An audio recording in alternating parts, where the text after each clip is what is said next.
errors or omissions in the Carter Page FISA application. So in your view, 17 mistakes lying to the court is competent and honest?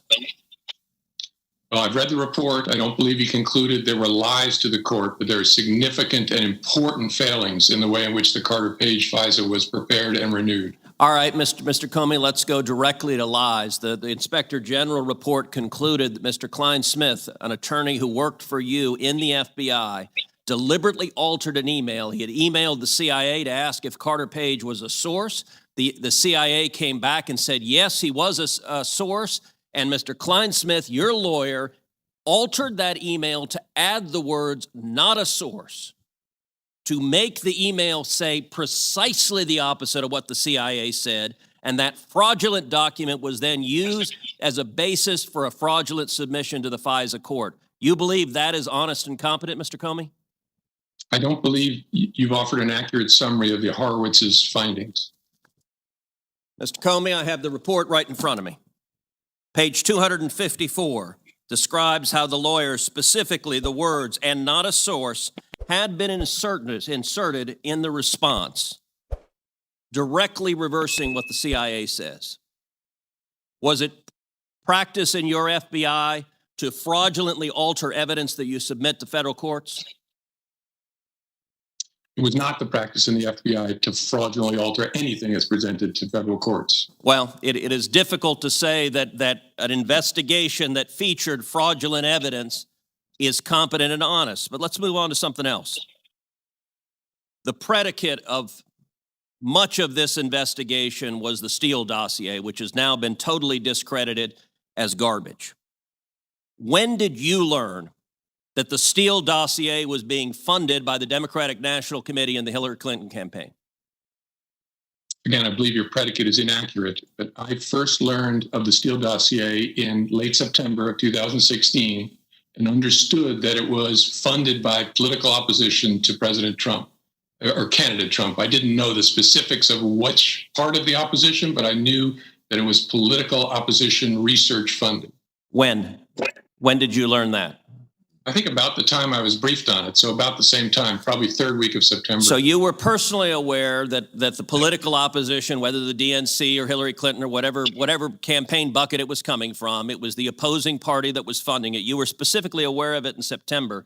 Why didn't you tell the FISA court? Why did you omit that over and over and over again on applications you submitted? Didn't the court deserve to know that? My recollection is the FISA court was alerted to the possibility that it was a politically biased reporting. Your recollection is false. The FISA court was not told that it was funded by the DNC. That's one of the omissions that your FBI did repeatedly to the federal court. All right. Go ahead.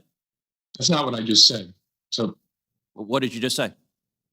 So my recollection is the court was alerted that there was potential political bias in this reporting. Political bias is different from saying it was funded by the Hillary Clinton campaign. You just testified to this committee. You were specifically aware of that, and yet you repeatedly did not inform the court of it when you were getting an order to essentially weaponize the Democratic opposition research. All right, next question. When did you learn that the primary subsource, so the basis for this garbage Steele dossier, was a suspected Russian asset? I don't remember ever being informed of any prior investigation of any of Steele's sources, including the primary subsource. So you're not aware of it today? I'm aware of it today because I've read it in the public sphere, and I've read a summary memo that the Department of Justice sent to the Judiciary Committee.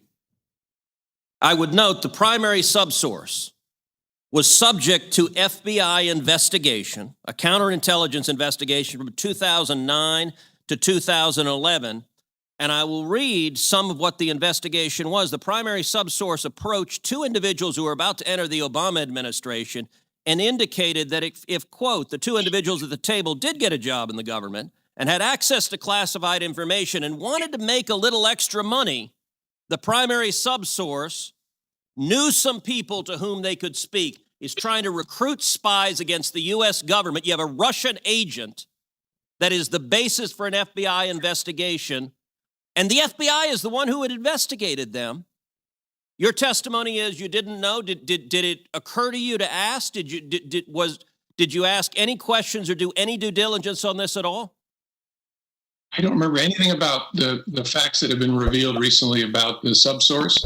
And as I said earlier, I think that cuts both ways, but I don't know how the people running the investigation thought about it. Well, you didn't tell the FISA court that either, and I suspect the FISA court would have had a very different assessment if you had told them that the basis for your application was what you were being told from a suspected Russian asset.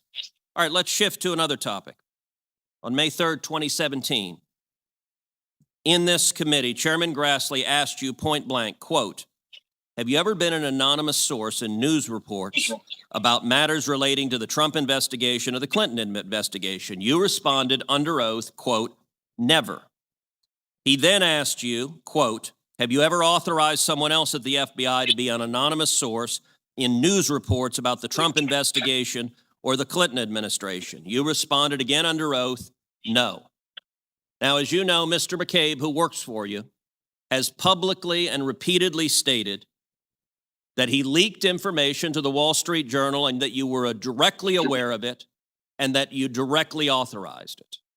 Now, what Mr. McCabe is saying and what you testified to this committee cannot both be true. One or the other is false. Who's telling the truth? I can only speak to my testimony. I stand by what the testimony you summarized that I gave in May of 2017. So your testimony is you've never authorized anyone to leak. And Mr. McCabe, if he says contrary, is not telling the truth. Is that correct? Again, I'm not going to characterize Andy's testimony, but mine is the same today. All right, I'm going to make a final point because my time has expired. This investigation of the president was corrupt. The FBI and the Department of Justice were politicized and weaponized. And in my opinion, there are only two possibilities. That you were deliberate. Sen. Ted Cruz, the prosecutor. He is absolutely grilling former FBI Director James Comey. Cruz accuses Comey's FBI of being either deliberately corrupt or woefully incompetent. His main arguments are that an FBI lawyer faked evidence to spy on a Trump aide, Carter Page, that Comey knew the infamous Steele Dossier was funded by the Clinton campaign, but hid that from the FISA court, and that the main source for that dossier was a suspected Russian agent. He finishes by accusing Comey of lying under oath about authorizing leaks to the media. Mr. James Comey, the witness. Comey is in full defense mode. He's very careful with his words. He pushes back by saying Cruz's summaries are inaccurate, that he doesn't recall key details, or that the court was told about potential political bias, which Cruz points out is not the same as saying the Clinton campaign paid for it. When confronted about lying under oath about leaks, he simply says he stands by his previous testimony, basically implying his own deputy director, Andrew McCabe, is the one not telling the truth. Okay, wow. My jaw is on the floor. This wasn't a hearing. This was a courtroom drama. Ted Cruz came in like a bulldog prosecutor with receipts, laying out one bombshell accusation after another. He had the report in his hand, quoting page numbers and everything. You can feel the tension through the screen. And James Comey's responses. It's a masterclass in political testimony. He never fully admits fault, but also never gives a straight no when cornered. The "I don't recall" and "I believe your predicate is inaccurate" lines are classic moves when you're in the hot seat. The most shocking part for me was the back and forth about lying under oath. Cruz basically sets it up so that either Comey or his second-in-command, McCabe, is a liar. There's no middle ground. To see a former FBI director in that position is just mind-blowing. This clip is a powerful reminder that we should hold everyone accountable, no matter how powerful their position is.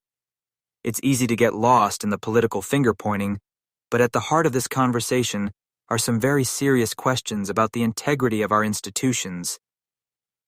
My advice is to listen carefully to what's being said, but also to what's not being said. Notice how questions are dodged or rephrased. This isn't just about Democrats versus Republicans. It's about transparency and the rule of law. Moments like these are a crucial part of our democracy, and it's up to us to pay attention and demand honest answers. Phew, that was intense.